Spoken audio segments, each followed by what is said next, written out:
Traditional academic institutions prioritize the counting, storing, and investing of capital, while leaving the actual mechanics of earning it entirely off the curriculum.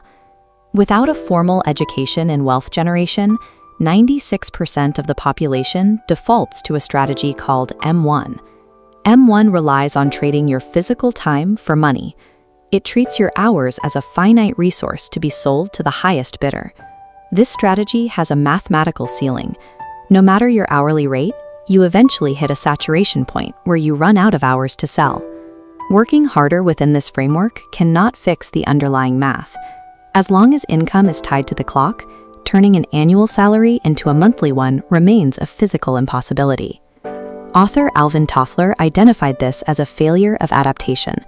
He argued that modern illiteracy is defined by the inability to learn, unlearn, and relearn. To reach a higher financial bracket, you have to unlearn the societal habit of trading your time for a paycheck. Income is governed by an exact, universal rule called the law of compensation. Ralph Waldo Emerson articulated this law as a precise ratio based on 3 specific factors. The amount you earn is the result of these 3 variables: the need for what you do, your ability to do it, and the difficulty there will be in replacing you. Directing your focus entirely to the middle variable, your ability, shifts the weight of the other 2. As your skills sharpen toward mastery, you become harder to replace because true experts are rare.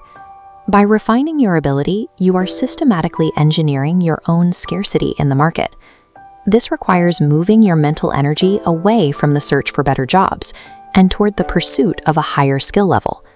In this framework, the only relevant competition is your own progress toward absolute mastery of your craft. Wealth begins once you achieve a level of ability that makes your contribution difficult for the market to replicate. Napoleon Hill described this shift through the concept of the 2 streams of mind. One stream flows toward poverty. It is bold and ruthless, requiring no plan and no effort to enter. You simply drift into it by default. The other stream leads to riches. This flow must be attracted through a positive mental state and a well-conceived plan to execute. The top 1% of earners use a specific mechanical plan to stay in this upward stream. They call it the M3 strategy. M3 is the practice of establishing multiple sources of income. These are automated streams of revenue that function independently of your physical presence. This is distinct from having multiple jobs. A job still requires your time to function.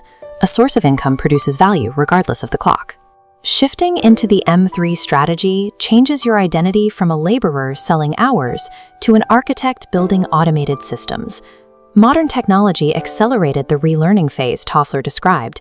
The internet and network marketing models removed the geographical boundaries that limited a person's earning potential. A mastered ability can now be scaled and monetized simultaneously across the globe. Under an M3 model, independent streams of income flow into a central account 24 hours a day. Bob Proctor demonstrated this logic by moving from $4,000 a year to $15,000 a month in less than a year. Mastery requires you to stop calculating how many hours you can work and start identifying which ability you can perfect.